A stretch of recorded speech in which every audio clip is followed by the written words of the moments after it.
Excellent education to me is that doesn't necessarily the education prepares you for the examination. The education has to prepare you for the life itself.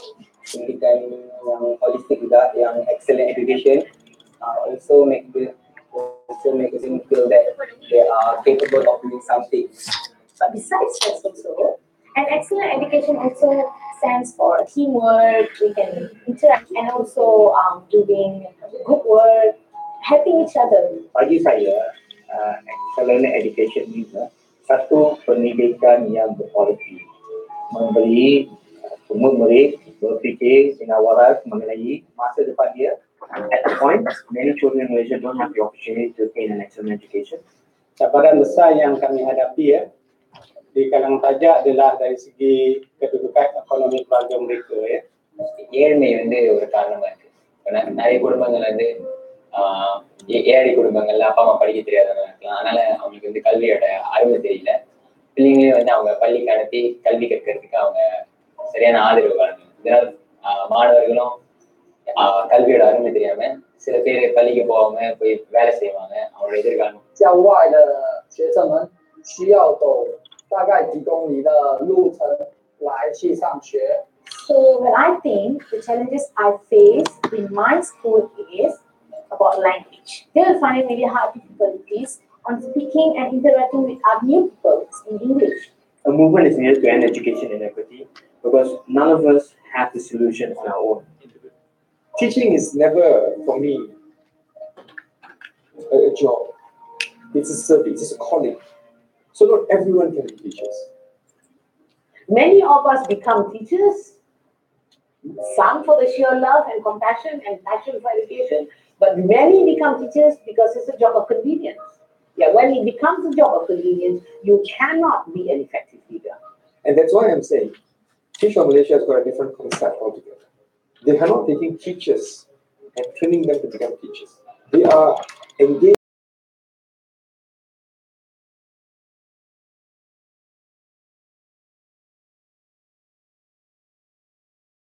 level, school, district, or even state level and national level to drive systemic change needed.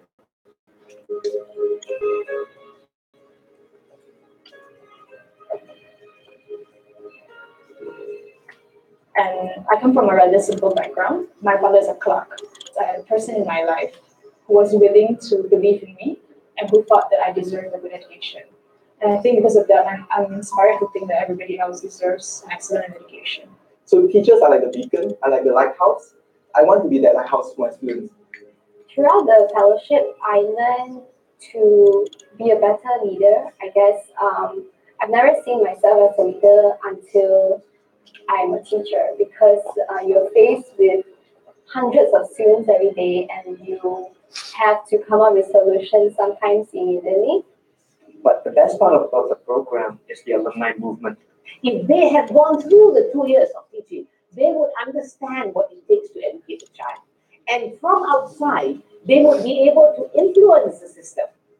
When we come out as alumni, and whatever way that we work in, we try to address this problem. So right now, 4 of us Teach for Malaysia alumni. We are starting out a literacy intervention program called My Leaders.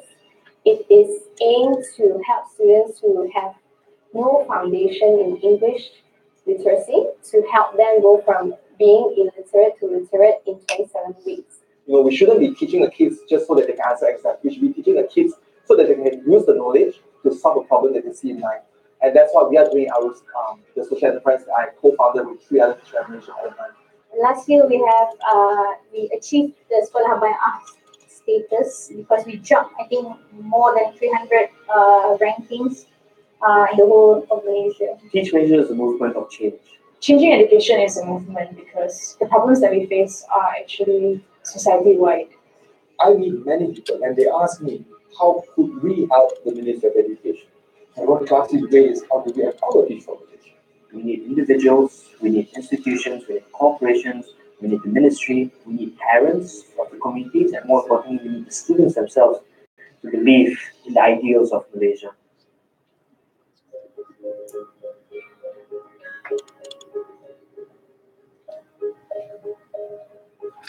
All right.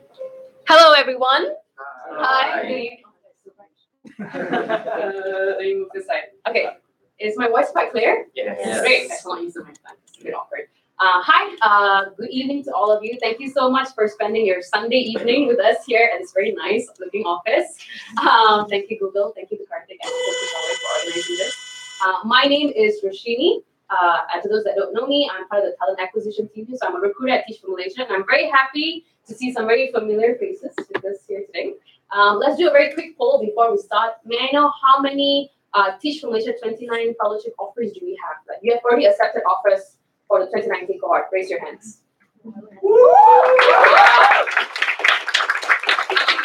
future certificate group. May I know how many alumni do we have in the room? Wow. These are the senior/veterans. May I know how many people here are considering to join the fellowship? I'll try and figure out what Teach for Malaysia is. Raise your hands. Okay.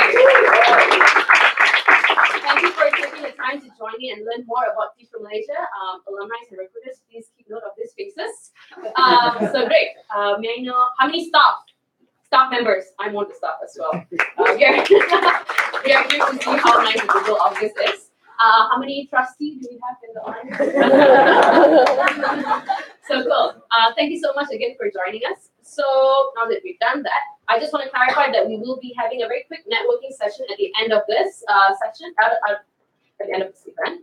So don't worry, we can all talk to each other then. Feel free to reach out to someone new that you have not spoken to before and share your experiences on the day then. A few housekeeping rules before we start. I'm so sorry if I'm speaking very fast. I'm just excited.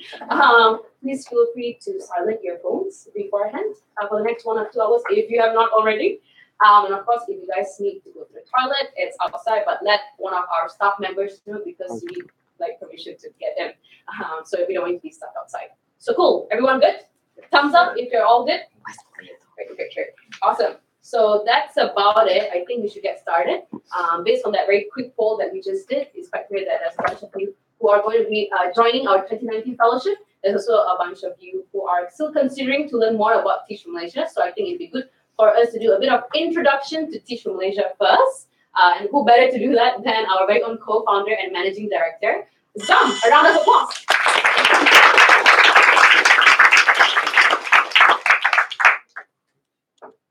Thank you, Roshini.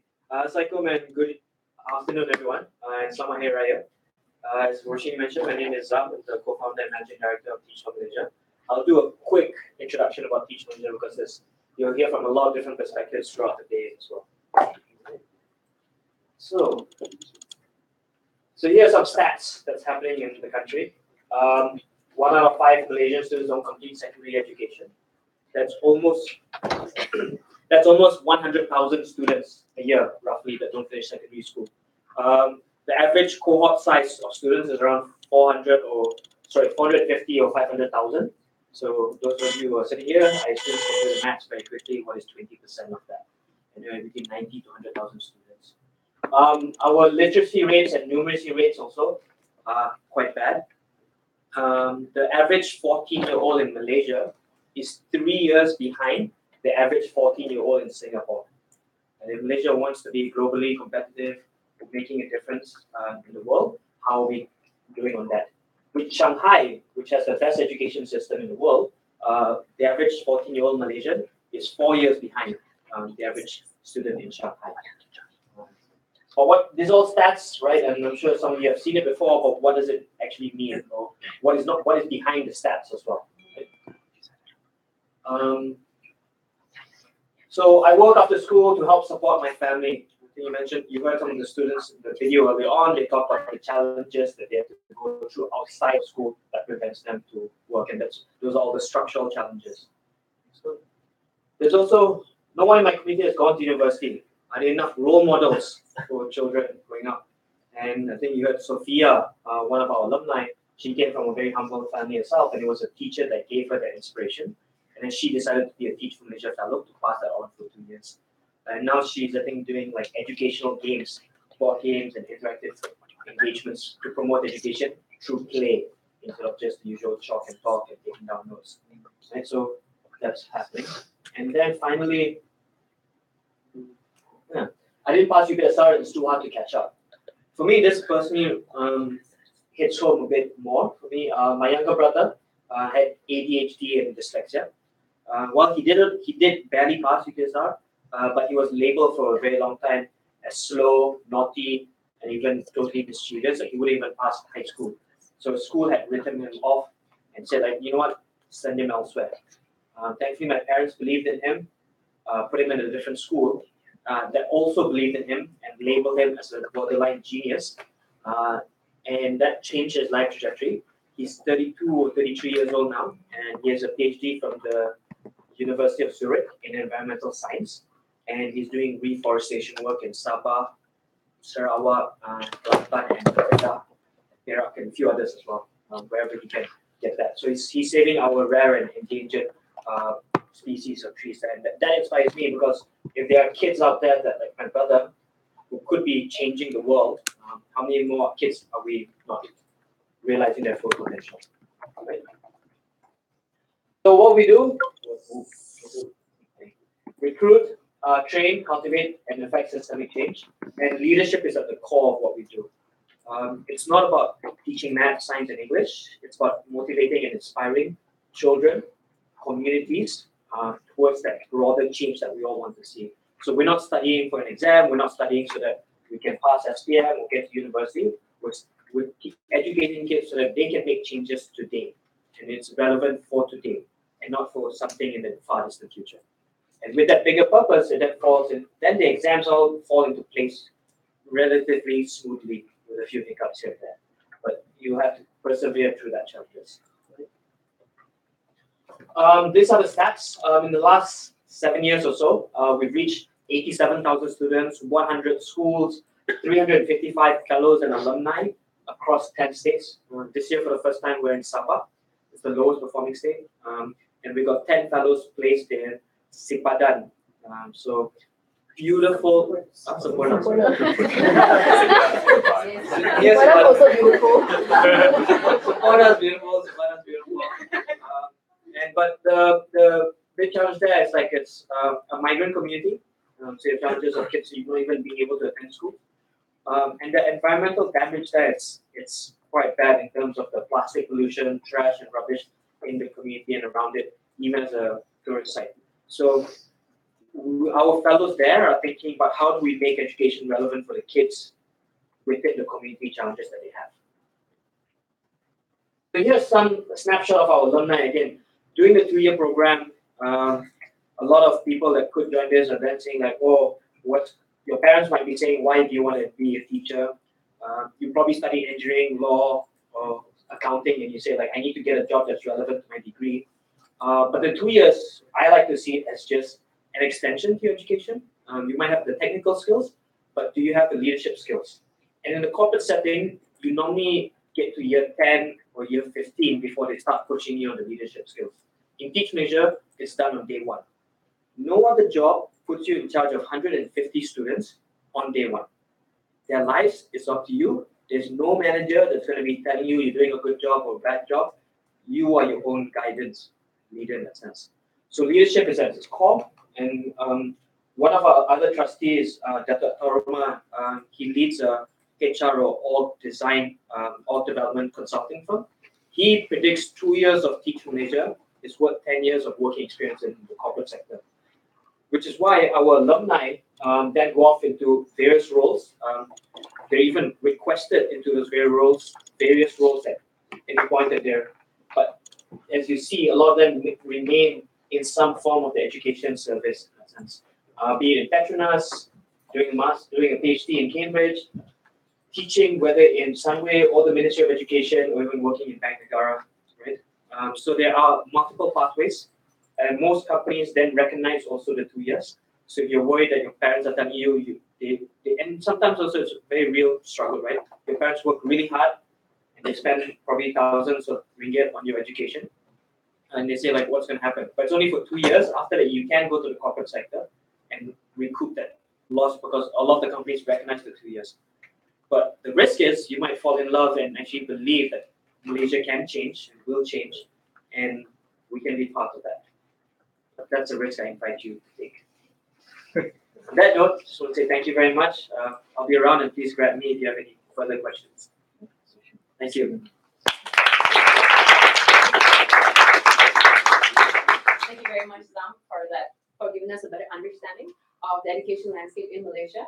I think that gives us a better context for our next segment, and a very good prologue as well, which is the reason why we're here, and that is for the talk by our trustee, Lee Kai. So you guys should know this already, but for the benefit of those who don't, besides being our trustee, Chan Lee Kai is of course the lead of the global education practice at McKinsey & Company, and in fact, his team had also just released a report recently on what are the drivers of student performance analysis insight from Asia. Is that correct? Yes. And just clarifying. If you're interested, you can check it out on the BFM podcast, just putting that out there.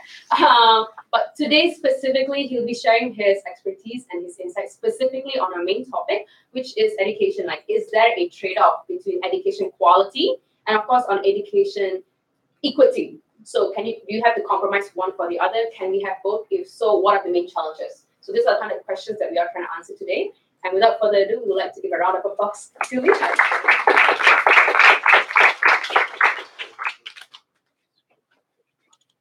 All right, so good afternoon, everyone. Before I start, I know Roshini has asked some questions earlier about who is accepted or not. Can I just ask a few more calibration questions, just to see how friendly I need to be? So, for those of you who have not yet accepted, which of you have an offer but not yet accepted? Just so I know. Oh, me, but it's just because I haven't found a scanner yet. Proceeding or which of you are interested? But so on a scale of 1 to 10, which of you are? I'm very interested, but I haven't decided to apply yet. Okay, good. Which of you are? Depending on how today goes, I might actually. And which of you are? I'm just here because I need some free food. Okay. Yeah, so know where to target. Okay, so bit of introduction. So my name is Lee Kai. So I'm a partner at McKinsey & Company. For some of you may have heard of McKinsey, but for those of you who don't, McKinsey is a global management consulting firm. So we work with a broad mix of public, private, and social sector organizations. Our objective and our mandate, and our role in some ways, is to basically work with our clients to deliver what we call significant and lasting improvements in their performance and their organizational health. I suspect I'm here today, thanks to Zam and Kevin and everyone for inviting me, for a few reasons. Number one, because I'm a trustee of Teach for Malaysia. I have the privilege of being a trustee for several years.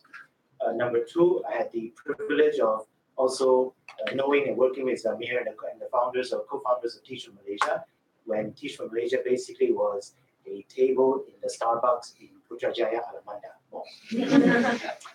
Three, a lot of my work is in education. So I lead the global education practice from McKinsey.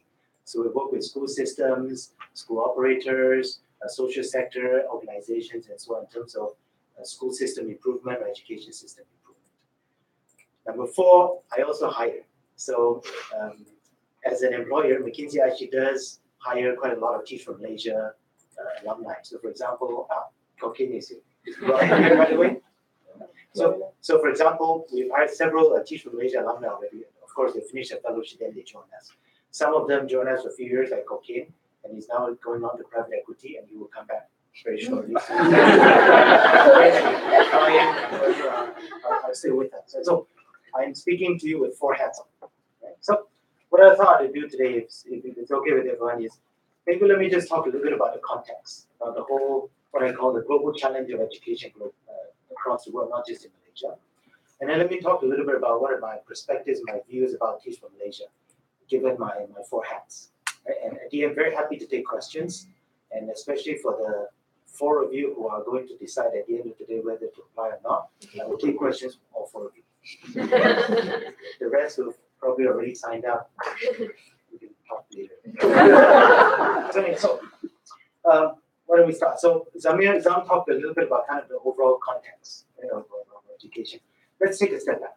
If we think about the global education landscape, right?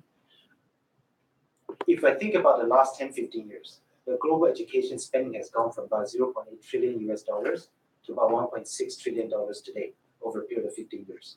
Let's think about it. That's a lot of zeros. 1.6 trillion US dollars globally spent on education. It's doubled in the last 50 years. However, about 75 million primary age children today are still out of school. 75 million primary age children today do not have access to schooling. If you add in secondary age children, that's almost 300 million. So 300 million children, about 10 times the size of the population of Malaysia, are not in school today, do not have access, who have dropped out. If you take into account the kids who are lucky enough to be in school, and I use the word lucky because 300 million is a big number, about 50% of them are either in failing schools or in schools who do not meet minimum standards. 300 million children below the age of 18 not in school. Of those who are in school, 50% of them are in failing schools. They are being failed by the system, by the education system, by teachers, by society. So that's kind of the challenge. Education spending is rising. Access is still terrible. But not just access. If you look at quality, Zam talked about Malaysia. 44% of Malaysian children at the age of 14, 15 do not meet minimum standards in reading. It's just not to say they can't read, but when they open a newspaper, they actually can't interpret the data. They can't understand what it means for them or for society.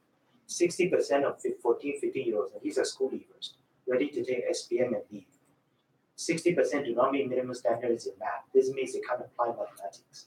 They can't actually use math in their day-to-day lives. So that's quite, without sounding too dramatic, that is quite a challenge. If you think about kind of equity, we also know that failure is cumulative. What the research is showing is if you're a primary one child and you fail math, by the time you're 12, chances are you have a 5 times higher chance of failing math if you failed in year 1. So failure is cumulative. You can't go back. We also know that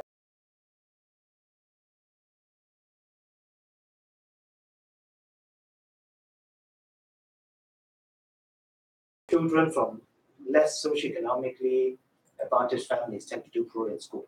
Not their fault, that's the way it is. Right? Children from certain states, from certain districts, tend to do worse in school. So if you think about it, as a Malaysian child, depending on the family you were born in, depending on which community you grew up in, and depending on which state you went to school in, those are some of the biggest determinants of how well you do in school. So if you think about states, right, if you look at the Malaysia education blueprint, Sabah, Sarawak, Perlis, Kedah, these are some of the worst performing states in Malaysia in terms of student outcomes. And the reason for this is correlated to socioeconomic standards. And so if you think about it, increase in spending, but access is still a problem globally. Quality of education is still a problem. Equity in education is still a problem. And again, how much you spend in education really has not a lot of correlation with how well the school or the system does. So we have huge challenges. So that's kind of the context. Now, a couple of years ago, we decided to do some research. We decided to look at what is it that the best performing school systems in the world did that was different. What is it that the top school system in the world did to get up there? So we looked at about 20 of the world's best performing systems. So the fortunate thing was if you look at the last 50 years, there's a lot of international assessments.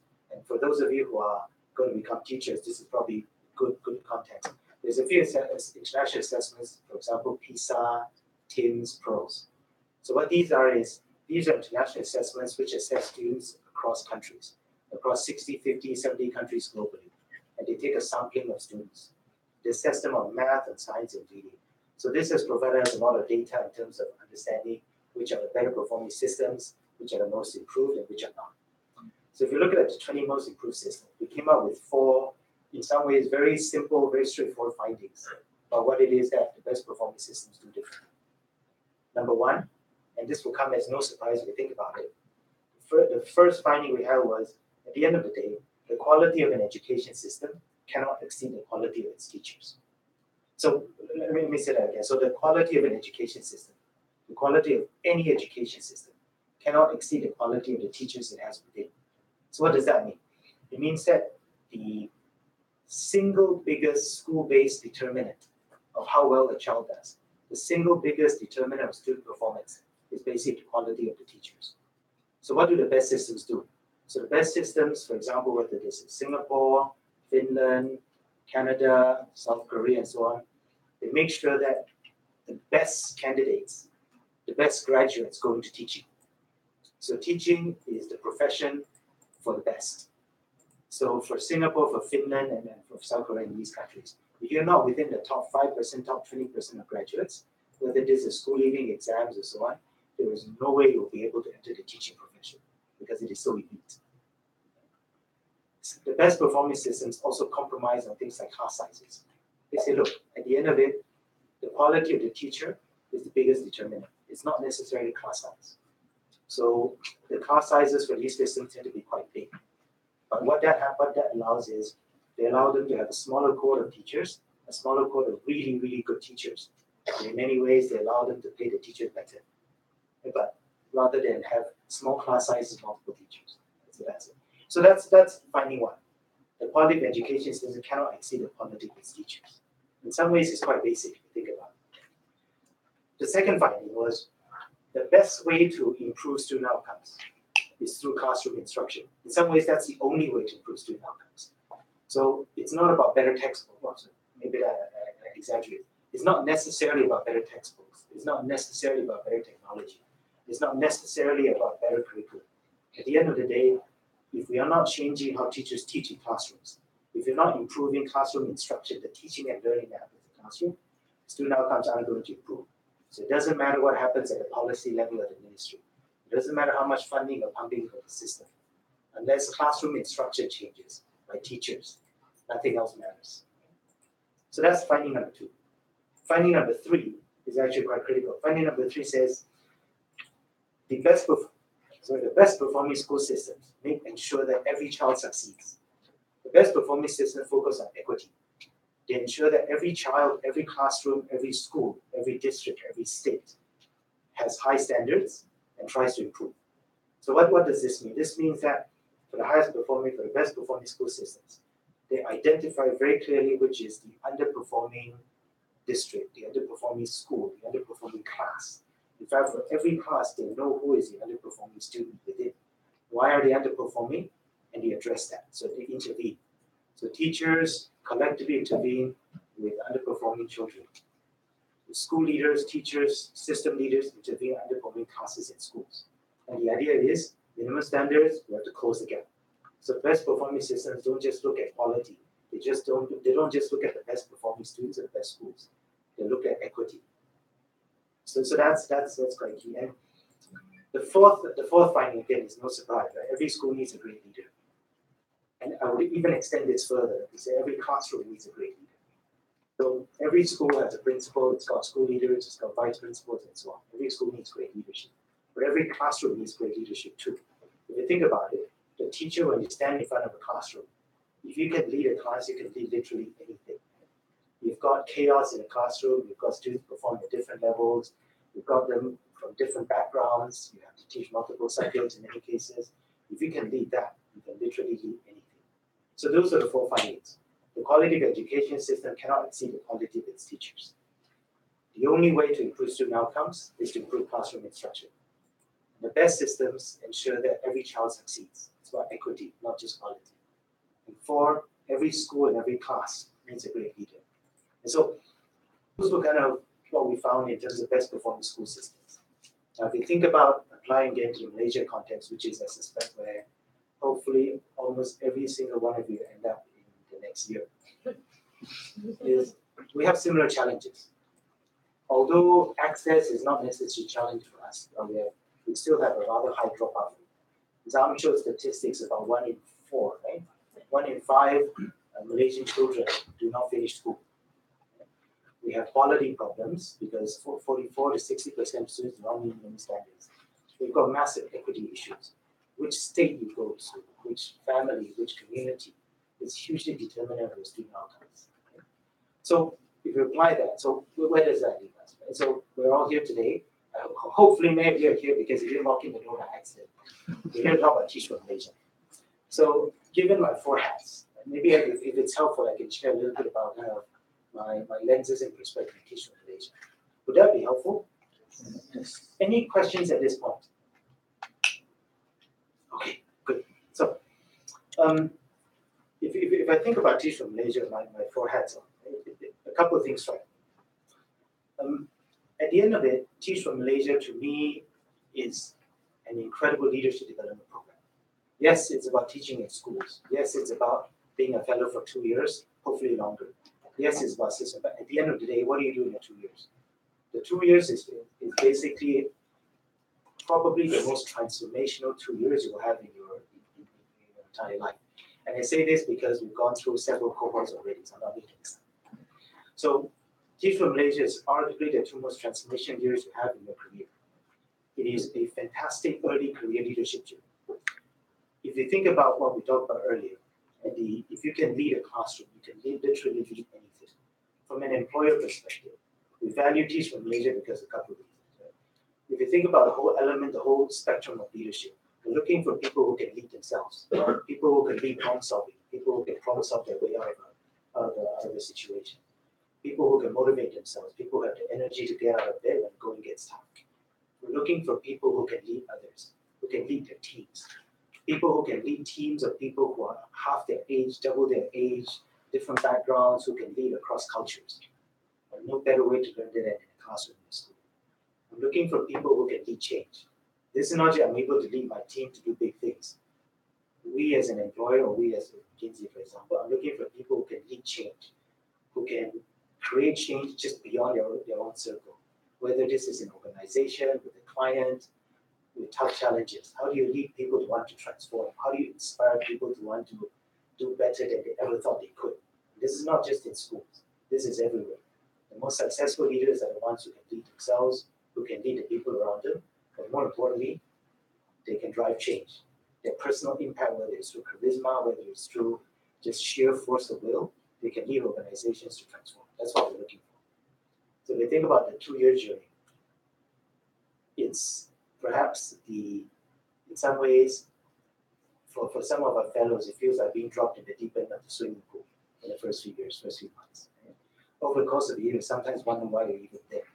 But I guarantee at the end of 2 years, when you face an employer, you will be a different person than when you started. So that's what. So from an employer perspective, and from what I've seen in the last few years, at the end of it, for you personally, think of it as a leadership journey. Think of it as perhaps the most accelerated leadership journey you could probably have as an early career. And it creates a lot of option value. So that's one. If you think about more broadly, beyond just a leadership journey, what does it do for the school system? What does it do for your team or organization? Dr. Noreza, who I think everyone saw her, she's also one of the trustees. She's a fantastically inspiring lady. Dr. Noreza used to be the Deputy Director General of the Ministry of Education. Under her watch, the whole education transformation program started. There was one thing she told me many years ago around the fact that when you become a teacher, when you get sent to an underprivileged school in a low income, you get sent to a rural school, sometimes in the middle of nowhere. It's like going to war. I said, going to war with what? With inequity. So it's literally thinking about it as when you're a teacher going into some of these situations, in Dr. Nora's words, you're literally going to war with inequity against inertia. And you will find no better people to do this with than the Teach for Malaysia cohort, the fellow cohort of teachers. Over the last 5-6 years, how many cohorts is this now? This is number 6, number 7, number 8. It'll be number 8. Okay, so number 8. So you'll be the 8th cohort going into probably some of the most challenging schools in Malaysia. You'll be the 8th cohort with 7 cohorts before you. You'll find no better group of brothers and sisters to do it with. Many of the, I've seen over the last 7 years, many of the Teach for Malaysia fellows, even after they leave the program, are probably still some of the most inspirational young people I've ever met in my life. And I suspect they're doing this together. And if you're thinking about what the organization you want to join, for some of you, I know that's important. For some of you, it's not just about personal development of the organization. If I think about Teach for Malaysia, the leadership, the folks working in it, and some of them are in this room today. Again, you'll find no more inspirational group of folks than Teach for Malaysia as an early career option. But I suspect many of you are here as you call it, for the students, for the children. Many of you are here because you like children, you like students, and you kind of like the idea of teaching, and kind of like the idea of affecting youth and molding their lives. Right? And the reason this is important is, if you think about it, for each and every one of you. Well, I assume everyone has finished university, right? Otherwise, some probably won't get it. So, you have finished university, you are where you are today, you are successful in life today, because somewhere along the way something happened. Some of it might be because you come from privileged background. Some of it may be because you were inspired by teachers, or a teacher, or a principal, or someone along the way. Some of it was because you had the advantage of going through a fantastic education.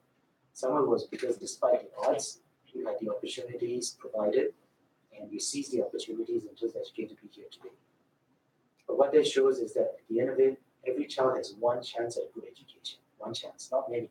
Sometimes they do it again, but you go through school once. If you have one chance, you cannot afford to get it wrong.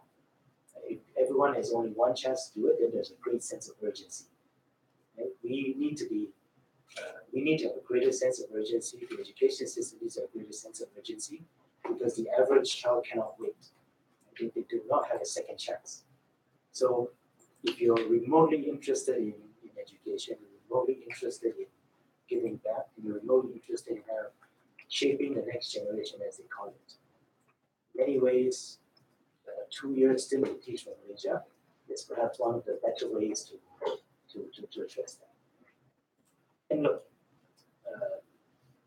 the 2-year Teach from Malaysia, again, we talk about being a transformational leadership training for you. Many of you at the end of it will decide teaching actually is for me. I'm inspired. This is what I want to spend my life doing, and there's no better way for me to live my life. Some of you will say, look, this has been a transformation 2 years journey. I want to do something else to have greater impact. Become a Teach from Malaysia alumni after being a fellow. And for many of you, you will still be involved in education, you'll still be doing great things.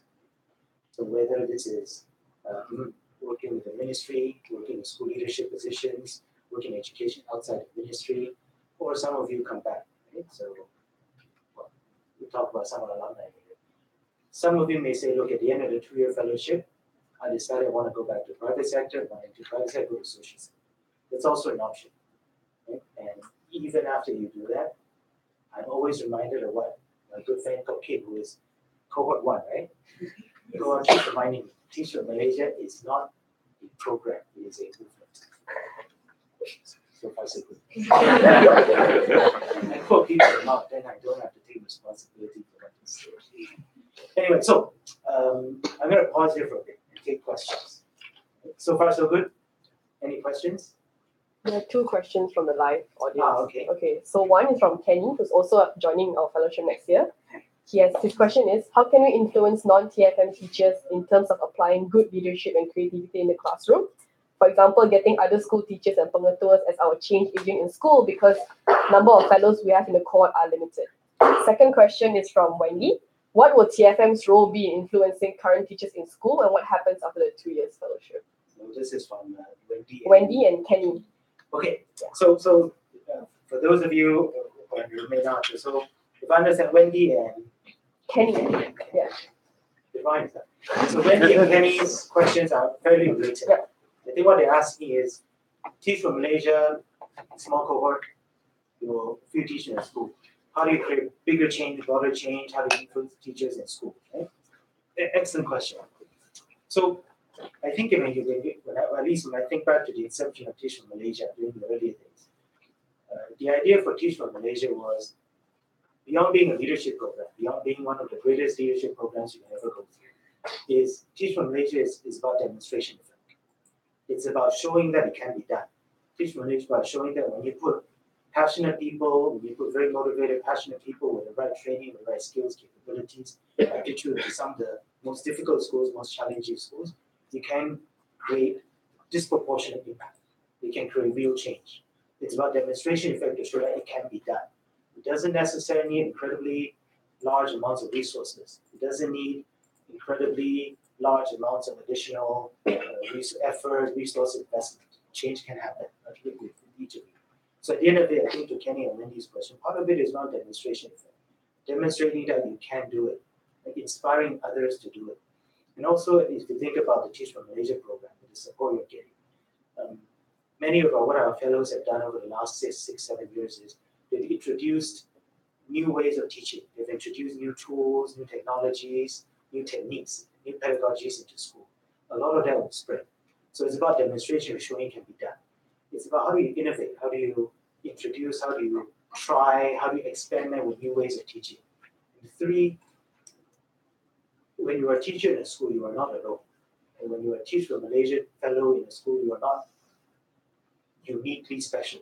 You are part of a teaching cohort. You're part of the teachers in the school. You will work with them, you will learn from them, and they will learn from you. And it's a two-way street. And in many cases, you will be working with school leaders, you will be working with stakeholders, and so on.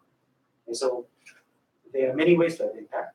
And if you look at the alumni that we have along the way, they've done a demonstration effect, they've introduced new things, they've worked collaboratively, they've learned from peers, they've provided coaching, they've also introduced programs. Some of the most exciting youth programs, education programs we have today in Malaysia, whether it is the Harus Academy, and some of the other programs we launched by Teach from Malaysia. Okay, other questions? Before I start picking on CD. Okay, maybe not. Other questions? Okay, CD. You have a question clearly, right? No. I have a question. Please. So just now you mentioned that you said our education is only as good as the teachers that are in the system. However, we can see that there is a decline, a positive perception of the teaching profession in Malaysia. So what do you think are the challenges that cause that, and how can we overcome that in the years to come? Yeah, this is an excellent question. So, again, this goes back to why you guys are in the room and why TFM is in existence. We know that the quality of education system cannot exceed quality of its teachers. We know that in the best performing systems, teaching is it's not a profession of last resort. In fact, teaching is a profession. In the best performing school systems, teaching is considered a profession as good as or even better than other professions that you normally associate with work profession. Accountants, lawyers, engineers, doctors. And by when we say professional, what does it mean? It means there's certain professional standards you need to live up to. It means you're part of a cohort. It means you're part of a community of practitioners. It also means continual improvement. It means that entering at this level doesn't mean that in 2 years' time you stagnate. You must continue to improve. You must improve your practices. You must innovate. You must think about how to apply new learnings and so on. You must learn from your peers. That's what a profession means. And when you sign up to be a professional, that is what is important. So when you think about the status of the teaching profession, one of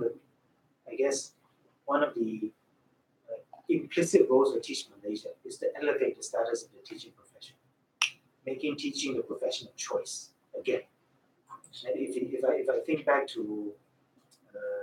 I think back to my younger days, and my mother was the school principal, and I'm not encouraging this. Again, this is 20, 30 years ago, so the statute of limitations. When my mother accidentally ran a traffic light, and we get stopped by the police, when they find out that mom is a teacher and principal, it would be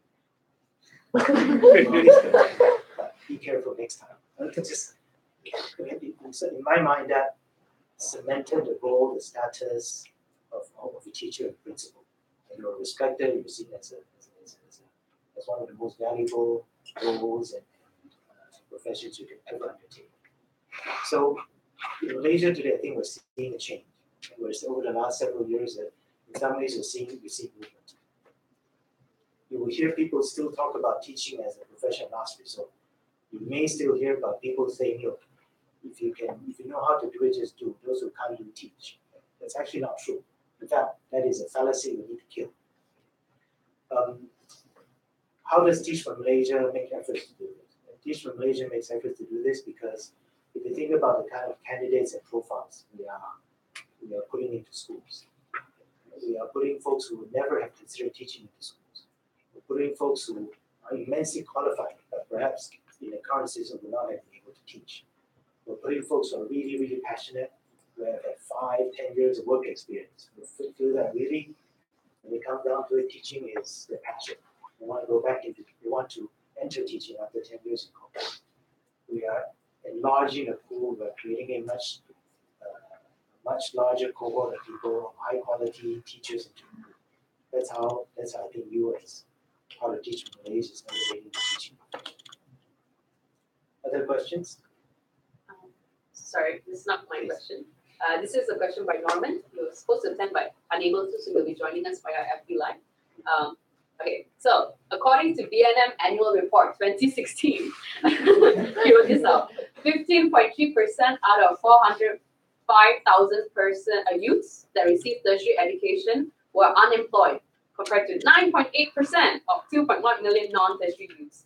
How important or effective do you think our current education system is in ensuring future jobs for youths? What do you think should be improved? Okay, so clearly there's nothing to do with Teach from Malaysia. Thank you, Norman. So maybe let me try to link it back to the one. So I think what Norman is saying is, according to the 2016 BNM report, the education to employment pathway doesn't seem to work, right? I think that's where we're going. Of course, Norman, I would encourage you to look at 2017. So what do we mean by the education to employment pathway, right? If you think about kind of the journey that a student goes through from primary one, kindergarten, primary one, primary 6, all the way to SPM, university, or maybe not university, but perhaps vocational education, technical education, so on. And once they graduate, they can't find a job. So somewhere along, something has broken down, right? Maybe it's because although they graduate, they don't have the right skills that employer wants. Maybe it's because they don't have the right technical skills. Maybe they don't have the right soft skills, leadership skills, and so on. Maybe it's because for some reason what they studied isn't what is in demand by employers. So there's a mismatch in terms of we study accounting, we accountants, we have all sorts of stuff. Maybe it's because they're not connected to employers. So somewhere along the chain, something has broken down. So if we think about kind of Teach from Malaysia, what is it that we're doing that can address that? Because if we go through 12, 18 years of education and we can't find a job, then something has gone seriously wrong. When you are in a school, or when you're in the school as a Teach from Malaysia fellow or a teacher, this gives a lot more credence to the fact that you have to think about not just educating young children in terms of knowledge, not just skills, but also critical thinking skills, higher order thinking skills, and also soft skills around interpersonal communication, empathy, ethics, and so on. Because in many ways, that's sometimes what employers are looking for. We're not just necessarily looking for people with the knowledge, because you can Google it these days. We're in Google it. So knowledge is not necessarily as a premium as it was. But your ability to think, your ability to problem solve, your ability to lead, self-lead others, and that's where, as a teacher of Malaysia fellow, when you go through a program, that's where you come in. But also, if you think about kind of career pathway, sometimes, and you'll see this often in many of schools you go to, the students don't know what's out there. They set expectations too low for themselves. They've never have been inspired before. They've never had anyone kick them and say, look, you should aspire to do much more than you think you can. You're better than you think you can, you're stronger than you think you can. They never had the opportunity to see outside of their school, their community. And a lot of that exposure, a lot of that inspiration will need to come from you guys. Right? To lift the aspiration, lift the expectations. Okay? Other questions? Are you not yet thinking about it? My name is Brian, 2019 off-week. So, yeah, Accepted. Yes. Well done, Brian. So Are you still excited and will continue and not drop out? So, by the way, dropping out is definitely not an option.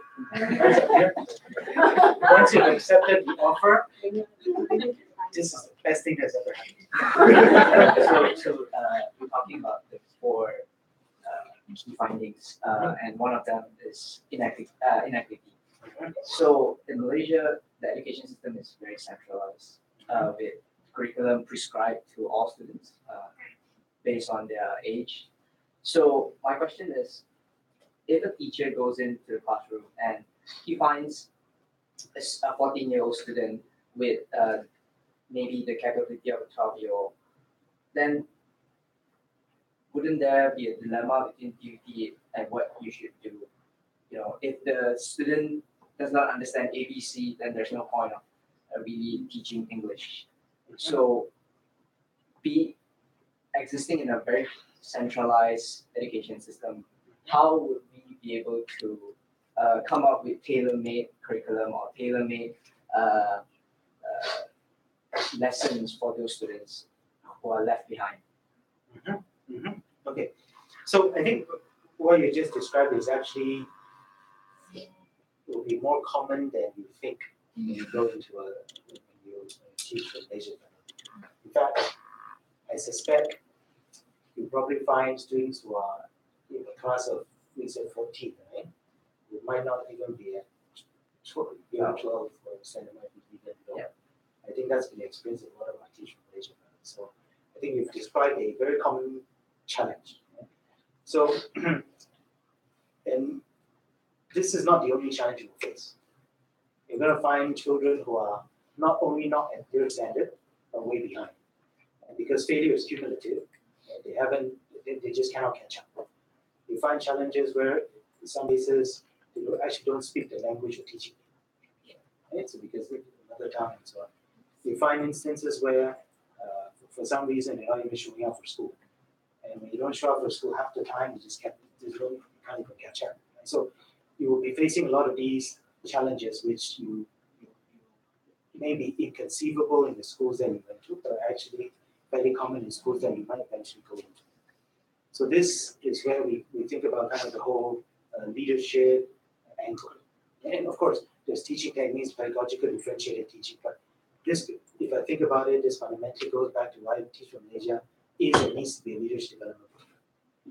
The skills you will learn in terms of addressing that, you're dealing with, if you think about the broader context, you're dealing with challenges where you need to apply differentiated approaches.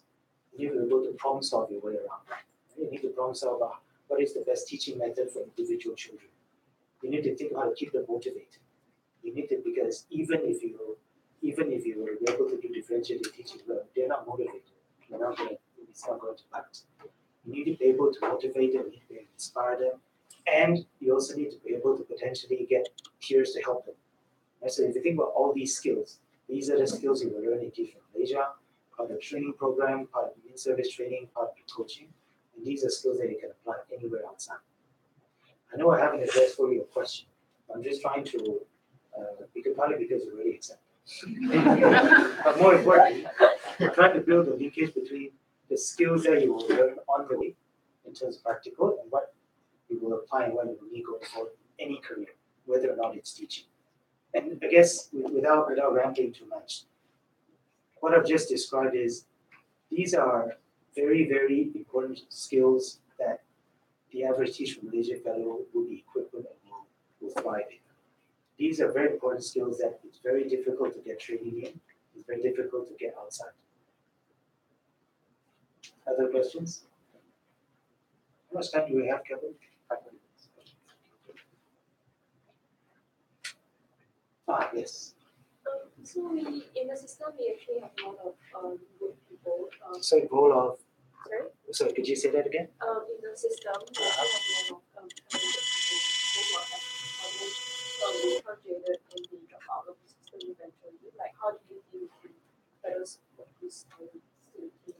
You think about teachers or students? Teachers. Okay. So I think. So what was your name again? Sorry. Earning, okay. So what earning is asking is the classic example of passionate, motivated, you join the system, and then because you hit your head against the wall and you can only do so many times, you get jaded and disappointed, and you drop out of the system, right? So that's it. I think there's also another area, which is you enter the system and you become part of the system. And things which you felt were unacceptable before you came in became acceptable. You learn to settle. You learn to lower your expectations. You learn to lower expectations for the students around you, for the environment around you. That's also very possible. And so it might not be you drop out, you might settle. And I think my push to you would be, if you think about kind of determinants of success as a leader. Even if they would have determined success as a child. How many of you have read kind of the Angela Duckworth's research on grit? Not bad. I always ask that in like 3 people. Okay, so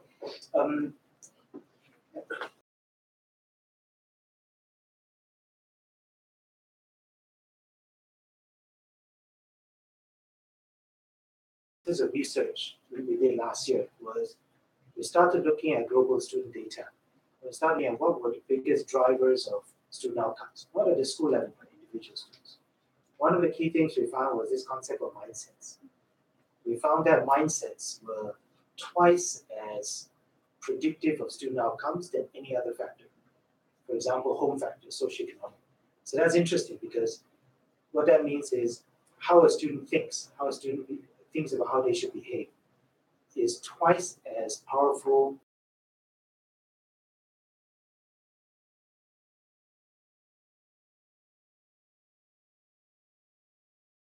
We can try and we can be successful at changing our mindsets. So what mindsets matter the most? Number one is something we call a growth mindset. So growth mindset is the belief that if I do better, so if I work harder, I will do better. Growth mindset is the sense that if I put in more effort, I will get more success. This is pretty obvious to all of you, hopefully.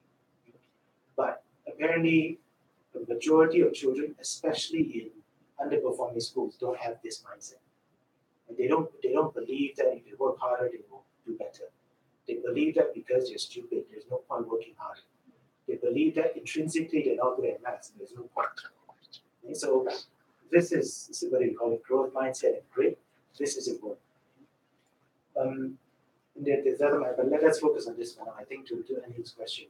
So, as teachers, whether you're students or teaching and so on, the ability to persevere, the ability to just have true grit, to basically power through, the resilience, the ability to believe that if you work harder, things will change. That is critical. And one thing we would urge you to do as teachers from major fellows, whether or not you continue in school, is persevere, set expectations high, and think about the concept of growth mindsets. You need to go more growth mindsets for your children, your students, and you'll call them your children soon. And don't settle, please. Yes, my name is Audrey, and I'd like to know more about. Are you accepted? I'm from Isaac, Malaysia. Yeah, so basically, I'm pretty interested like how TFM. Yeah, so basically, I'd like to know like how do TFM actually ensure the continuity or the lasting impact of what the fellowship has brought into the school? Because fellowship 2 years, so how do you ensure that these students get that motivation along their whole process of their school? Okay, so Audrey's question is, if I put it bluntly, as a teacher from Malaysia fellow, you're in school for 2 years. How do you ensure continuity of impact? How do you sustain your impact? Okay. That's a question. So a couple of thoughts. Right? The first thought is, at the end of 2 years, you continue. Impact, right? For future generations and different cohorts. So that's but no, I'm being completely serious. Right? What many of you will find is you start doing this because it's a great leadership development program. You're excited about education, and you want to do this for 2 years before doing something else because this is probably the best first 2 years early career program you will ever find, right, in terms of option value. Zamir talked about what Dr. Taruma said. And, what is it? 2 years at 1 year, 2 years is going to time. And that I got. Right? 2 years is good in terms of experience, in terms of the skills you pick up, the perseverance, the maturity, the ability to influence others, the ability to mobilize, the ability to create order out of chaos. And when you've been in a classroom, you know what that means. So one of the best ways to sustain impact, of course, is to continue. You'll find that many of you will find that after 2 years, you fall in love with it, and you continue. Isn't that it? Oh, sorry, one more question. I think I'll be fast. So, the other way, of course, is from what I've seen with a lot of alumni, they don't lose touch with the kids. And some of them start new programs, and where is cooking? Okay, later on, this is a completely good segue to after this. I think we've got some of our alumni who come and talk about some of the programs that run even after they've left school. These programs are continuing, whether these are coaching programs, these are after-school programs. So that's another great way to continue. Another way is that what a lot of our alumni are doing are, even after you leave to teach from Malaysia as a fellow, that doesn't mean you stop being in touch with the education system. You can still contribute, whether you're in the private sector, whether you're in government, whether you're actually with the ministry, you're with a private education provider. There are many ways to continue to impact the community. At the end of it, as Kokin has so aptly put it, Teach from Malaysia is a movement. It's not a 2-year stint. Sorry, what was There's one more question from Kimberly, who is also starting a fellowship next year with us. For the second primary determinant, could you elaborate more on classroom instructions? How does classroom instruction improve outcomes? Thanks. Okay, so recap. What we talked about earlier was quality of education system cannot exceed quality of teachers, and the only way and the best way to improve student outcomes is by improving classroom instruction. So what that means is how a teacher teaches, what a teacher teaches, what you, when you become a teacher, as you do in the classroom, is vitally important. It's not necessarily about the technology you bring, it's not necessarily about how great your textbook is, and it's not necessarily about how much money you have in the school. What you do in that classroom matters. Every minute of what you spend, what you say, because you are a role model for children, and you inspire them. The way you speak, the way you handle your class, the way you manage the classroom, the way you ensure that the environment is conducive for learning, the way you open your class, the way you test for comprehension, the way you encourage students to speak up, to step out of their shell. All of that is encompassed in classroom instruction. And unless teaching practices change in classrooms, nothing else matters in the education reform. I think that's all we have time for. Can I ask one last question? On behalf of Ruben, I am currently applying for the 2020 or 2021 cohort. His big goal is to be the Minister of Education.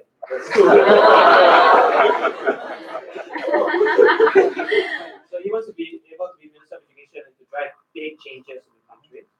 How will 2 years in the classroom help him be successful in that role? Okay. That's an excellent question. So, having not been Minister of Education myself, clearly cannot speak from experience. But I have some hypotheses, if I may. So, look, nothing beats having personal, on the ground, in the trenches experience. Nothing beats seeing what a classroom is really, really like. Nothing beats seeing what the conditions of schools are really like. And also, nothing beats realizing that, when did you graduate from? Well, I haven't graduated yet. No. Sorry. Oh, when will I graduate? High school. 2015. Okay. Nothing beats being in the classroom teaching and realizing that the classroom that you're entering today, 2020, 2019, is exactly the same as 2013 and exactly the same when I went to school. And if you think about it, if you walk into a doctor's, if you go for surgery, I were to tell you that the surgical skills and the surgery room is the same as 1950, you would be horrified. But if you think about a classroom in 1950 today, it's not that much different. And so I think to your question, nothing beats seeing what it's like and realizing that we have a long way to go. And the experience of teaching, I think, we talked about earlier, right? I suspect provides a very strong leadership foundation for whatever leadership role you want to do. Being part of the system, having an experience inside the system, I think gives you a lot of insights about what you need to do to change it, as opposed to looking at it outside. Thank you. So, 2020, we need to get Audrey here a form to fill out. She's taking notes. That's good sign. Okay? All right. Thank you so much, Lika. A round of applause for Lika.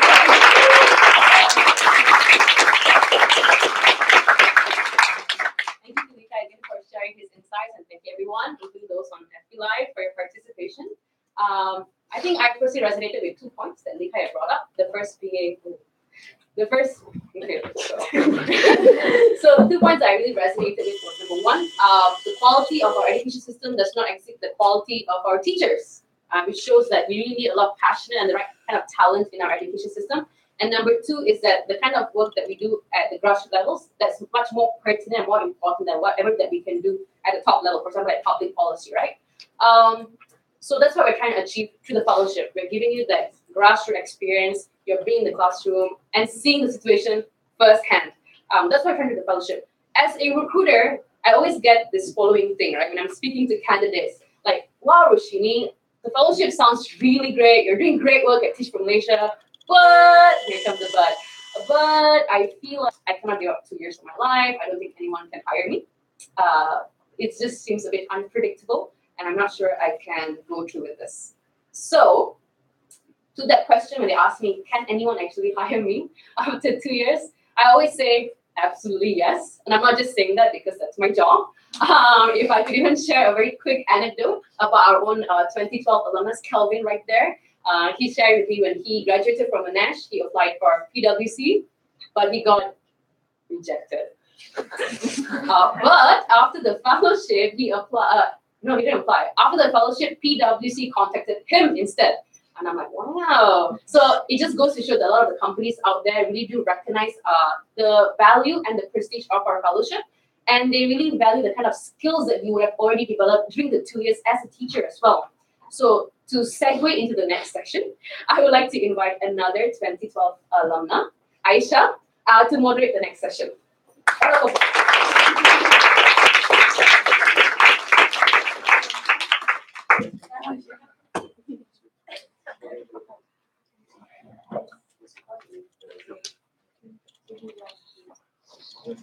No, it's okay. Hi guys, my name is Aisha. I'm the one of the 2012 alumna.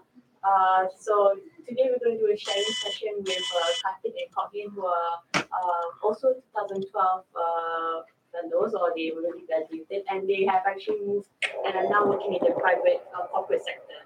Okay.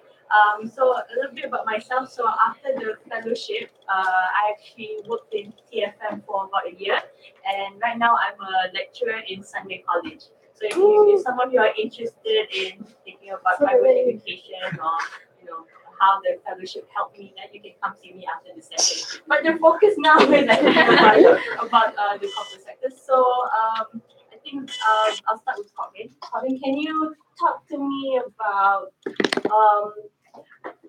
your journey after the fellowship? Okay, thanks, Aisha. Hey, everyone. See all of you here today. Hi. You remind me of I think the first time that I met all of my cohort. I think it was in a restaurant. Sorry to say it. Yeah. I was trying to think through. So all the very young faces, they were very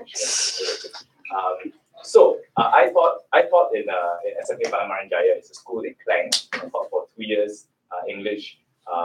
And to answer Aisha's question, is after 2 years, I joined McKinsey. I worked there for I think close to 3 years. Left McKinsey for an industry div. I'm an industry div right now, and I'm working in Southern Capital as a private equity firm. Yeah. On the side, I also work with Closing the Gap. I'm one of the co-founders. Closing the Gap helps Form 5 students apply for tertiary education and scholarships. So smart, underprivileged students in Malaysia apply for tertiary education. Did you know that you were going to join the corporate sector after the fellowship, or was there a bit of soul searching? From what I remember, you were a fresh graduate before joining the fellowship. Yes.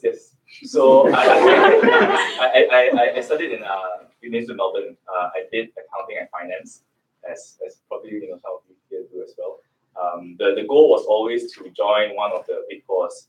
I remember applying for PwC in Australia. I got an offer from PwC in Malaysia when I got back. So the idea was always to do corporate, join the fellowship, and I think the idea was also the 2 years was more of for me a leadership development program, and always after that I would join the corporate sector. Yeah. Okay. All right. So I'm going to shift to Karthik. So Kartik, what were you doing before the fellowship? Before the fellowship. Hello everyone. So before the fellowship, I was actually doing market research. So I came back from the UK, and the first thing that I went into was market research. And doing that for a year, I realized that because my background is actually in psychology, so I did psychology, and I actually had this grand vision of raising mental health awareness in Malaysia. But then when I came here, the only closest thing that I could get into was research. Because psychology was at infancy here. Until today, I think it still kind of is. But then there's some great progress in the likes of like Naluri, right? But that's the state I was in. And while doing that for a year, I realized that I had this grand vision, but I ended up actually advising clients on like how best they can actually improve their product, which is not a bad thing. But I felt like there was something that was missing. And that's when Teach for Malaysia, I came across the brochure. Simple. And that led to me joining the fellowship. So what are you doing now then? So what am I doing now? So after the fellowship, I actually joined the organization. A bunch of us did because we were part of the first cohort. There's a lot of value that we thought we could contribute. So I did that for another 2 years, and eventually I got a bit itchy because there's a lot of problems that still existed. Beyond what I was doing on a daily basis, so I decided that let's co-found this education crowdfunding site called 100% Project. So while doing that, because sometimes doing a startup is not easy, you don't get paid. But then there was someone who came from Google and told me like, hey, why don't you do both?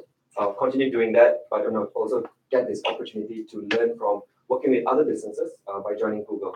And that's when I decided, like the short. So until today, still double heading. Most of the time, still spent in Google, but I've got a great team that runs it on a full-time basis. All right. So one thing that for me, because this is a fellowship program where you are teaching, and I am a lecturer, so a lot of the experience that I got from teaching can be translated to what I'm doing now. So I think a lot of people have this wondering in what ways or in which part of the fellowship experience has helped you to do what you're doing now. So I think I'll give the question to Corbin first. So I guess maybe fine tune that a bit. What skills or what have you learned from the fellowship experience that has helped you to where you are now or in your day-to-day work right now? Okay. I think beyond the obvious skills that you learn in teaching that will translate to the corporate sector, like presentation, like Dika mentioned, ability to speak in front of a bunch of students who are always very noisy, be able to capture their attention, right? Beyond all of that, I think the one biggest skill is a very soft skill, but I think it's very important is the grit, right? The grit, GRIT, the one that Dika mentioned, is about being able to push through any challenges that you face. I remember when I was teaching, Kelvin was my co-lab in my school last time, and I'm not sure if he still remembers, but there were, I think, 1 or 2 days where I would just tell him and Joyce, another of my co-lab, in the morning, like, hey, I really can't go to school today. Like, I really can't. I'm not prepared. I'm imagining all of my students in the classroom. Sitting there with their eyes staring at me, and I'm not prepared, right? And that anxiety, and being able to experience that and after that overcome it. I think that we translate into the corporate world. I think even was McKinsey, even where I'm at right now, there was no one day where that challenge was so big that I didn't want to go to work. So being able to experience that, be able to overcome that, I think bringing that to work, that was one skill that I learned a lot. Yeah. So I'll just take an extension of that. For me, grit is definitely like a foundation. But one thing that if the fellowship actually taught me is just to be incredibly optimistic of anything. So I was faced with this class that was completely far behind, and I was teaching mathematics at the age of 16 to 17, which means when they go for SPM, no way that they're gonna get an A, right? But I went in with the mindset that I will change it. But the moment I actually saw the reality, I knew that it was impossible, and also easy to succumb to that idea of impossible. But then I still went ahead and I said that it's possible, and I actually told the kid that hey, you can get an A, it's possible. And because I came from a position of authority for that kid actually, believed in it, worked really hard on her own self, and just came and gave a lot of assignment that she just wanted to get a progress. Eventually, she got an A for her SPM alongside her friends, and that was insane because if that can happen, that completely broke my mindset that nothing is impossible, and I take that into my role. So it makes me if in startup there's this word that is very common used very common. It's called hustling. You're always hustling, you're always getting. There's no way that you're gonna take no for an answer. If someone's gonna give you a no, it's just one step closer to a yes, and that's what you become very accustomed to. And when you go into corporate, that's the kind of attitude that becomes really celebrated, right? Because you're someone who's always gonna find different creative ways to find solutions. And definitely, if I didn't do the fellowship, I would have been very easy to say you know what, I'll just do what I think is right. But if I can't, then let's just go on to the next one. But it really stopped me from that and I became a hustler. Yeah, So I guess from what both of you are saying, it's the resilience and grit, right? Is that something that besides that, is that something that you notice that's different between you and your co-workers who have not had the privilege of being in the fellowship?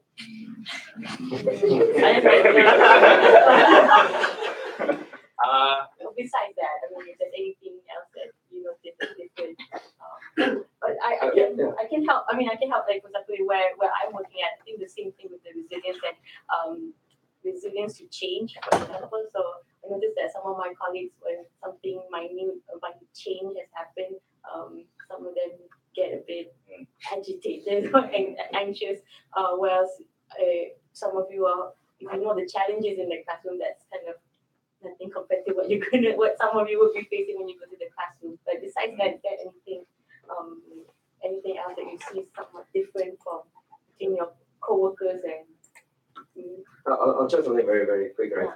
So there is this instance I really remember where we were working cross-functionally to a different project, and there's someone else that was actually involved. And with the fact that the person was involved, people actually told me, be careful with that person because she would probably say no to the things that you're gonna do. But just be careful, right? So the reality is, I saw her just like how I saw my kids. Because somebody told me it's impossible. Okay, we're gonna track this, and eventually, we did a project together and actually launched something really big, and it was really celebrated. And everyone came to me and asked me how come this is possible? How is it that you were able to work with her and actually launch a project that's really big when none of us could?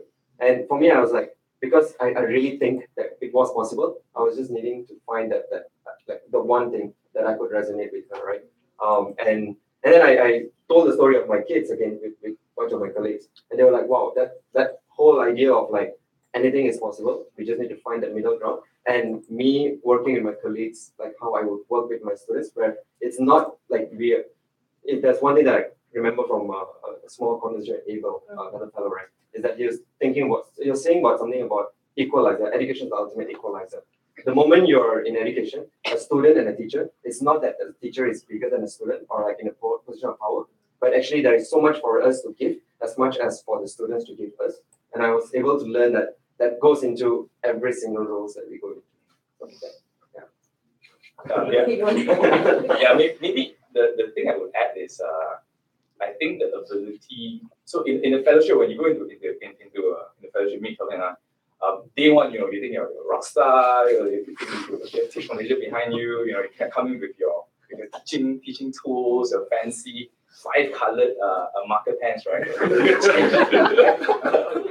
when you go to school, right, then you see all the teachers, they're all more senior than you, right? And only 3 years ago, these were your teachers that you would think twice before contradicting them, right? And that situation is very, very similar to the situation when you're consulting, right? In any job, right? You face people who are more senior than you, who know more about you, but you also have an agenda to change. You want to do something that is different, right? And most probably there will be resistance towards it. I think the Teach from Malaysia Fellowship, being in school, is probably one of the best opportunities for you to do that, right? How do you influence teachers who are 20, 30 years older than you who are in the system? How do you influence them to change, right? You cannot just tell them, hey, do this because it is better, they will say, no, go away, right? I've done this for 30 years, I know how to do it, right? How do you do it? How do you influence them to make change? And I think that's probably one of the more different things that I see between me and my co-workers after the fellowship at McKinsey, right? Knowing that, how do you help, how do you influence people who are older than you, clients who are older than you, make change, right? Yeah. Okay. There are some 2019 offerees here who actually accepted it, accepted the fellowship, to join the fellowship. So this question is for both of you. If you had the chance to go back in time and give a piece of advice to your younger self before joining the fellowship, what would it be?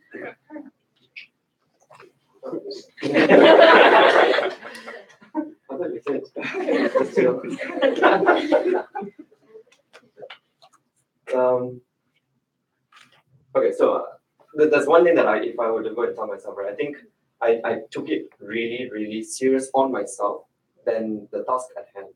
What do I mean by that is, so let's say going to a classroom, you got all these crazy mark pens and crazy plans that you have, right? You go in the classroom, the moment you're derailed, a kid is not going to sit down and then says a swear word at you. What do you do next? Instead of dealing with the situation, I was immediately took it as a personal rejection, okay, I'm nowhere going to be able to bridge the gap with these kids, and that came in with a lot of anxiety. Of course, I was able to learn how to deal with that much later, but at that moment, I was punishing myself. I was telling myself, this is a failure, this is a personal failure, instead of looking at the task at hand and actually dealing with that a little bit more with wit and smart. Yeah. So if there's one thing I would go back, I would do that. I think for me, the one advice that I would give to 2019s as well as to myself as well, or to myself is I think good. One of the lessons that I learned is good is good enough. When you're in when I joined the fellowship, you have again always ideals, right? And you always try to figure out always try to wait for the opportunity where everything aligns and then you do it, right? And always trying to make the perfect plan, the perfect lesson plan, the perfect before you do it. I think remembering that good is good enough whenever something is, whenever you have a plan or solution that's good enough, and then you do it. That's very important. It's important for your sanity, for your sanity, that you don't try to solve for something, come up with a perfect solution. This is good for your kids, right? Because while you are thinking about the perfect solution, it's time wasted for your kids. So yeah. Okay. I'm going to open the floor for the Q&A session. So if there's any questions that you would like to ask, pop in and Kantik. Or not. Questions from the live feed? No. Oh, okay. I want to ask to both of them, what are the big changes that you have made in your school?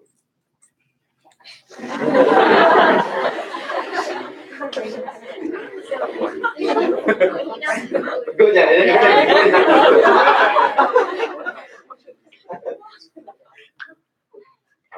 Okay, I will share with you on Project ID, which is a project that I started with Kelvin and Joyce during second year.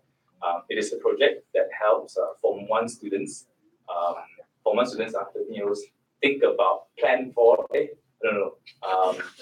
identify, plan for, and work towards their goals, their ambitions in life, right? So we put them through a 1-year program. They do a camp, they do career visits, they do uni visits, right? So I'm very happy to say that the program is still running in the school, and there are a lot of students who have taken part in the program and have now continued to become leaders. So they took part in the program when they were from 1, so now they're from 5, and they become leaders in school, right? They run their own sort of like their own program to help their fellow students in school. So that's one thing, right? The impact among students. I think the impact goes beyond that. I think the impact created from the program is for the teachers as well, because for the first time, the teachers actually see that, oh wow, the students in my school can actually achieve so many things, right? They are talented, they are confident, right? And that gives them, the teachers, hope and belief, right? And I think that has created a positive impact in the school. Yeah. would have a slight different. I wouldn't say absolute disagreement, right? But the good is good enough is not good enough for me. And I explain why. It's because I think if I ever come to a state where I have actually came to a mindset that I've done a great impact, I wouldn't be so hungry to do something more until now. So my involvement, like with 100% project, trying to do more for the teachers and all, is because I feel like I've not done enough, and I want to continue to do more because the problem still exists. The problem is as real as it can get, and what can I do more? If it's not in my capacity, like personally educating a child, can I then empower the teachers? And that's pretty much the kind of like the life mission that I've signed up for, at least for now, is to how do I continue to help teachers? If they have an amazing idea they want to do for their kids, how can I enable that in whatever capacity? I would say still it's in progress. It's in progress. So. But I think you should share a story about that girl term results. Just don't beat yourself up. Okay. Not beating myself up, but more like, okay, so the story of the kid.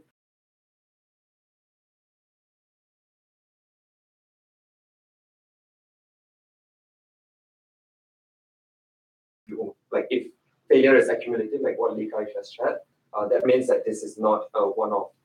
But the fact that she was actually able to go all the way to an A when she took an SPM, just because of this, teacher telling her that, hey, you can and you can possibly do it, and she actually put in a lot of effort. But the thing is, it's not siloed. The moment she did that, she didn't do it alone. She actually got a group of friends, and her group of friends came together, and actually they all had a similar progress and trajectory. Some got A, some got B, some got C, but they all came from a place where they actually failed and got that score. But then they have graduated, and the day that they got SPM, when I saw the score in their SPM certificate, they got an A for the mathematics, right? Where the failure comes in, where the part I beat myself up, is that they have failed the rest. Which is like mind-blowing, right? This kid has actually believed that, it's possible. That means it's actually possible, and that's a testament that it is actually indeed possible. But for the other subject, she probably is like, battling that. But there's also like a twist to the story where the thing that she said to me immediately when she got the result is, so can I retake that BM paper and CGR paper? Because she has now believed that this is actually incredibly possible. Yeah. But it's not good enough. Can do more. There is a question from the live stream from Wendy again. She says, would you encourage those that are already working in corporate or private sector to join the program? Understanding that both of you joined the program almost right after graduation. Absolutely. Yeah. Okay, there you go, Wendy. For the both of you, how long did you guys take to adapt to the school environment? And also, how did you guys adapt, especially with the non-teaching responsibilities, the other things?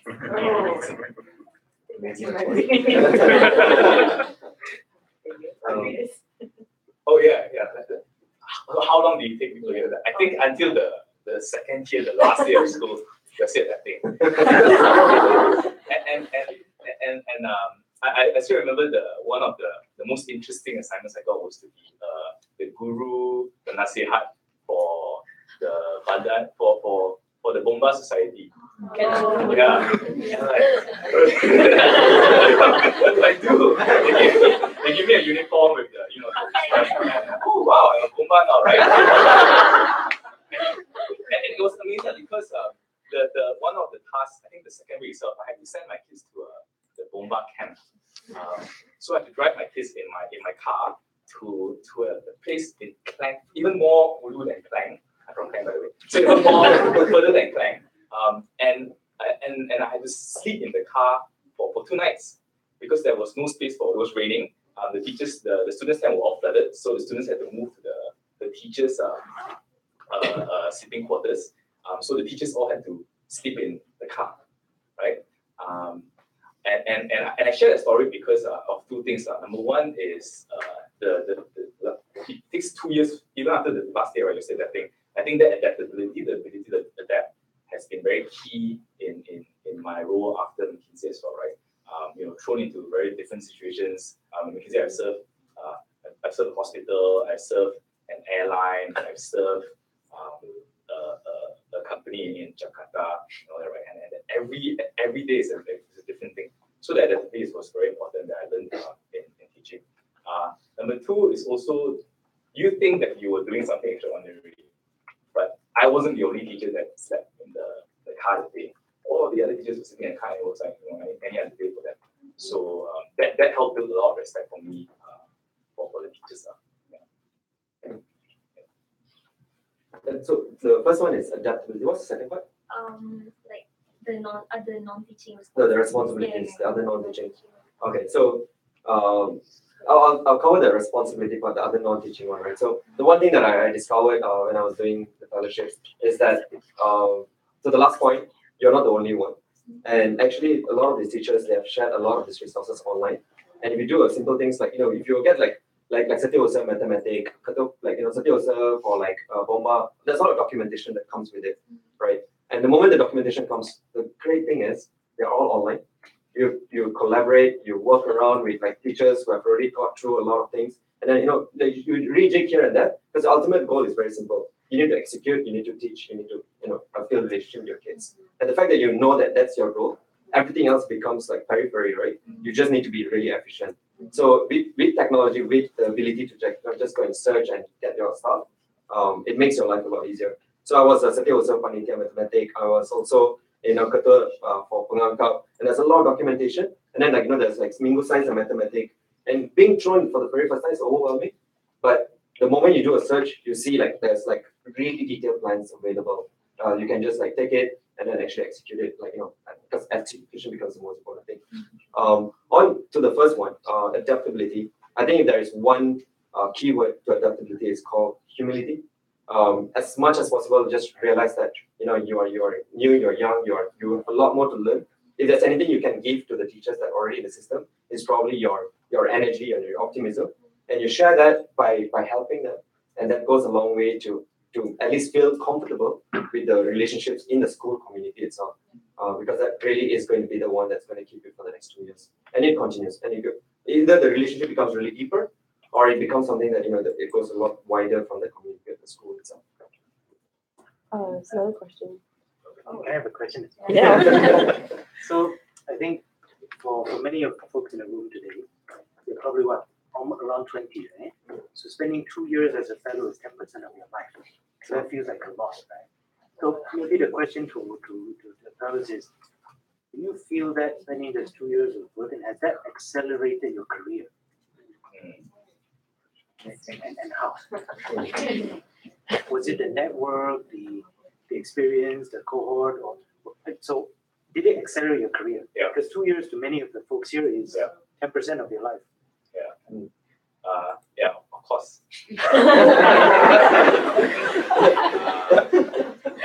I think this is the part where I answer why, right? I think two things, right? Number one is in terms of like applying to McKinsey, notorious for its interview process, notorious for its pickiness. Being in Teach for Malaysia, the 2 years, I don't think you'll find any other opportunity other than Teach for Malaysia that you will have this opportunity to create that much impact, right? You are placed in a situation where you have a lot of control, a lot of ownership. You are limited only by your what you want to do, right? For example, if you see when I was teaching English, usually in our schools, the teacher will have to move to you have to move to classrooms, right? You actually, like for me, I actually asked for my own classroom, right? So, and I had my own English classroom where students would come into my classroom, I decorated it and made it very nice. I think that this kind of experience, this kind of opportunity to create impact, you only have it in Teach for Malaysia, and these are the things that employers look for when you apply. So I think the fellowship has really changed me in that sense. The second thing, in a more practical manner, is I actually didn't know about McKinsey or BCG or Bain or any consulting companies before I joined Teach for Malaysia. It was the network, the people that I spoke to in TFM that introduced me to this kind of companies, to this kind of jobs. And it was also a network that helped me prepare for the interviews, prepare for what is expected in the job. So I think, yeah, definitely learning accelerated? So for me, before joining Teach for Malaysia, I had actually convinced my mom, right? So at that point, on the banner, similar to this, there used to be like a lot of brands. One of the brands used to be Google. And when I looked at it, I told my mom, hey, mom, don't worry. After the 2 years fellowship, I would absolutely join Google.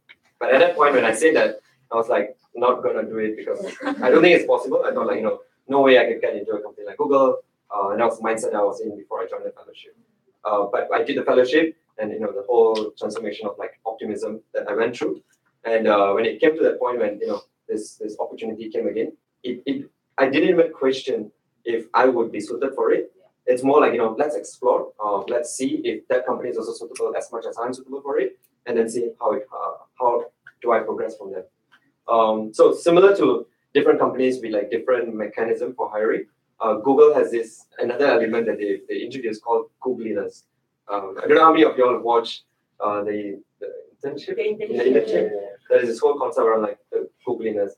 Until today, even as a hirer, there is no clear set on what Googliness actually really means, and it goes, to some it's like doing the right thing. To some it's like going above and beyond to create real impact. So all of this actually goes into shaping your character, shaping who you are, and that like without the fellowship, I wouldn't have any of those stories. I wouldn't have any real meaningful stories that I could share. That is actually coming not from like a textbook, but actually comes from my heart. And that the fellowship truly gave me that privilege, and I really, really cherish that. And just to build on that, does the 2 years did it feel long to you? Did it feel long? Absolutely. Even the holidays felt long because it didn't feel like real holiday, right? And every single holiday, you know what we did? We used to like, even when we go for vacation, it's together.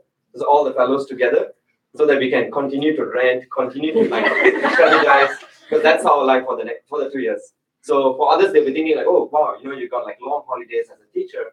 But what that holiday really meant for us is to really like step back and have conversations and then go back, try to be stronger in the classroom. So that's probably the reason why 2 years is almost like a 10 years, because that's so much for you to learn in the fellowship. Yeah. Okay, so it feels long. Again, I'm going to quote what Ikai quoted me just now. That the fellowship is not a 2-year program. It is a movement, right? I would say 70% of my life right now, the life that I have right now is because of Teach for Malaysia. Not in terms of career, right? In terms of my friends, I hang out with Kelvin, Sensing, Kate, almost once every week. I spend a lot of my outside work time on education, right? So it feels long not because of the 2 years only, but also because it is what. Okay, so this is a question from Astinia. She is also joining the fellowship next year, accepted the offer, but I think she's still in the UK. So she asked, I'm interested in knowing about the social enterprises that both of you have co-founded. Can I know how did you guys started it and what was the inspiration behind it? And can you keep it to less than 30 minutes? So Closing the Gap is a program that helps bright underprivileged students apply for the best universities in the world through scholarships, right? A lot of the students, we are in our second cohort right now, a total of around 60 students. A lot of these students are from Teach for Malaysia schools, actually. The inspiration actually came from Brian Gay, who was a teacher who was a fellow teaching in Klang as well. Inspiration was because Brian had a student who will remain unnamed. He was I think his parents were hawkers, right? Couldn't speak English properly, had very low self-esteem. But Brian spotted a spark in him, right? This boy was brilliant in math, and Brian invested a lot of time in him. Even took him to the Math Olympiad in Malaysia, where he actually performed quite well, right? Where other teachers from other schools would come and compliment him on his ability. So that inspired Closing the Gap, because if there is this boy, let's call him Aaron. If there's one errand in Klang. Imagine how many errands are there, around Malaysia, right? So that was the inspiration. So for me, it's actually I think Eng Yen, right? So yeah, sorry. Enying. So Enying asked a question around there are a lot of great talents in the system, a lot of great teachers in the system, but they drop out or they get jaded over time. That's pretty much what I saw. Like in the school when I went, I saw them great teachers. These are teachers that actually knows real solid pedagogy on how to teach core, because I was teaching mathematics, so how to actually really teach mathematics.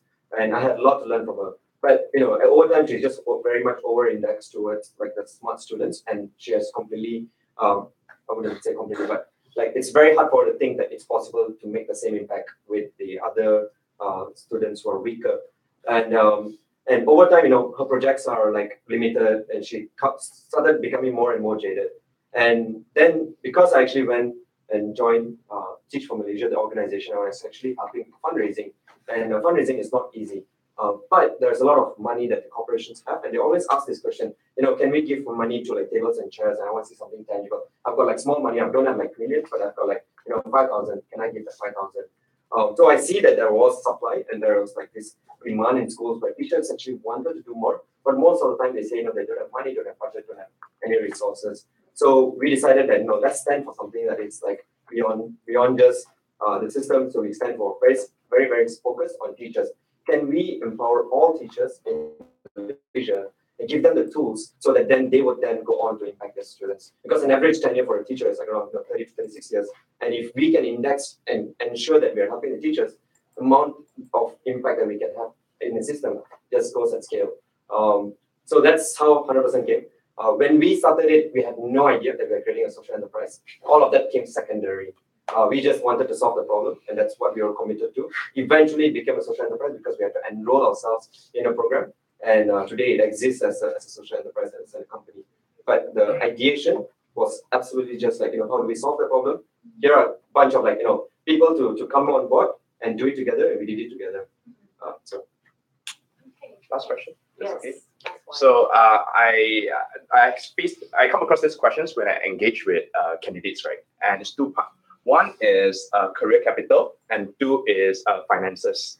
So with career capital is when you join the fellowship, were you not concerned that you are lagging 2 years behind your peers? And number two, how did you survive on the teacher salary? That's a very good question. So in the beginning, when I think to be really honest and vulnerable is when I joined the fellowship, I was in a very, very difficult state. To put it even more clear is because of my when I came back, it has been 4 years since my dad passed away, and when I came back, I realized that my mom's business was also crashing, and then I made this like really silly decision at that point, which means that my mom has worked really hard to ensure that I get the money, but then now I'm making this decision to actually take a step back in career. But what I was completely sold on is this element around this is the only time I get. The moment I don't do this right now, I will lose this opportunity forever in my entire life. And that was that sense that I had. Let's just give this one shot. Worst come to worst, 2 years is just a very short period of time. Because at the end of the day, to come back from that, I at least at that point I felt like it would be a possibility, and I banked on that and I took that risk. And I'm glad that I took that risk. Yeah. For me, so the two questions, right? Second question about finance, teacher salary. Yes, I think when we started, we got paid 2.7. That's the range, 2.5 to 2.8. Depends, 2.5 to 7, depending on where you are, where your school is, right? This Kola, cost of living, without allowance. Yeah. So I think it was okay, right? You just have to budget it out. I think it's a big difference. On the first question, career capital. I think when you think of career capital, especially after undergraduate, you think of it, for lack of better word, in a very narrow sense, right? Of course, if you do teaching rather than accounting, you will lose 2 years of learning how to look at financial statements, balance accounts, and all that, right? Of course, if you join teaching and rather than joining a company to do sales, you will lose the the skills of how to sell to customers and all that, right? Of course, you will lose all that. There's no question about it, right? But career capital is beyond those hard technical skills, right? I think career capital, we should think about the network that we build, right? One of the biggest reasons why I joined from Malaysia is because there is, I know there will be a bunch of 50 people, 50 of us who will be extremely passionate, extremely talented people that will join. Career capital is also about your soft skills, the skills that you built outside of your hard skills, right?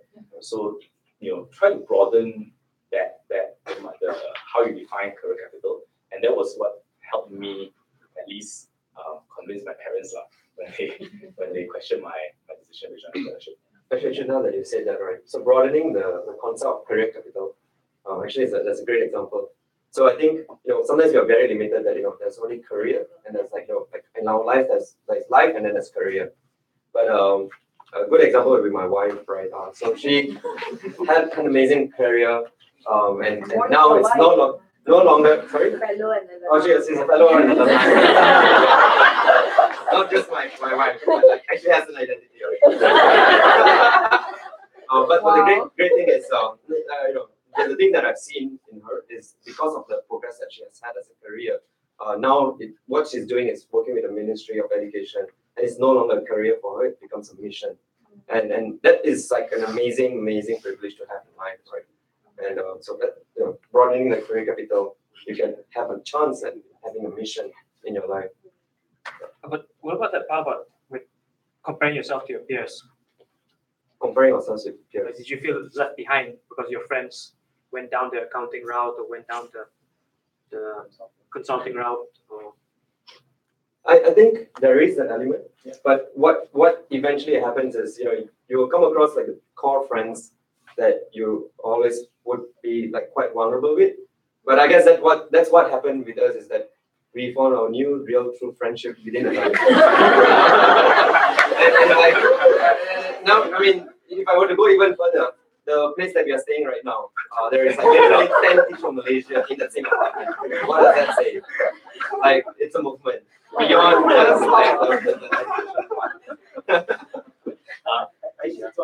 answer point, yes, definitely. Again, you will, 2 years as an accountant, 2 years as a teacher and as a fellow. Of course, you will not. After 2 years, you will not have the same accounting skills as your accountant friend, right?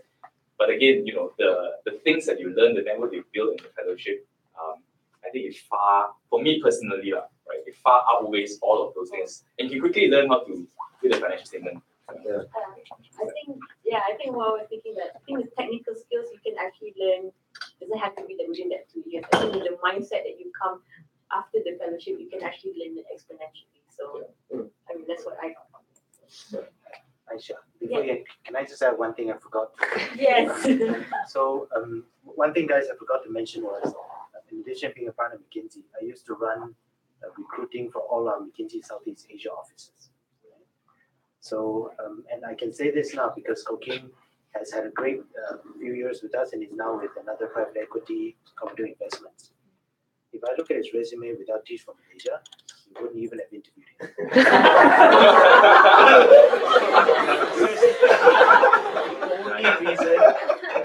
The only reason we interview him because on his resume it says Teach from Malaysia. So in Malaysia, for example, because we have so much confidence in the Teach from Malaysia training, recruit, leadership development process. And I think I suspect, I don't just speak for our organization, but a lot of other organizations as well. Is if you have Teach from Malaysia resume, we don't even screen your resume, you go straight to interviews. Right? Everyone else we screen. If you Teach from Malaysia on your resume, we just go directly to the process. And so I know I talk about you being, if you're 20 years old, 2 years seems 10% of your life. When you're 30s, 35, whatever, and you look back, the 2 years is nothing compared to how it accelerated your career and opened your doors. So sorry, Koking, but he has done really well. He's no longer with us, but honestly, if he had applied to us without Teach from Malaysia, I wouldn't have. Everything I've done before is irrelevant.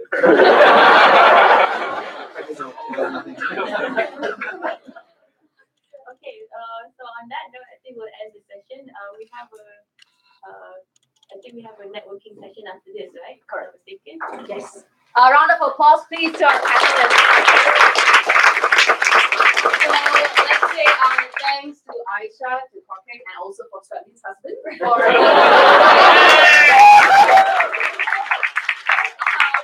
thank you so much, and that kind of brings us to the end of our session today. As mentioned, we are going to have a quick networking session outside. Grab a drink, talk to someone new, share your experiences, be it as an alumni, as an author, or even as an applicant. Yes, thank you so much, and have a safe travel back home later. Thank you, bye, everyone.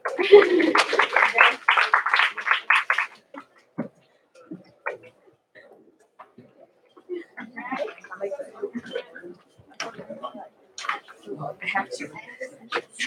Oh my God.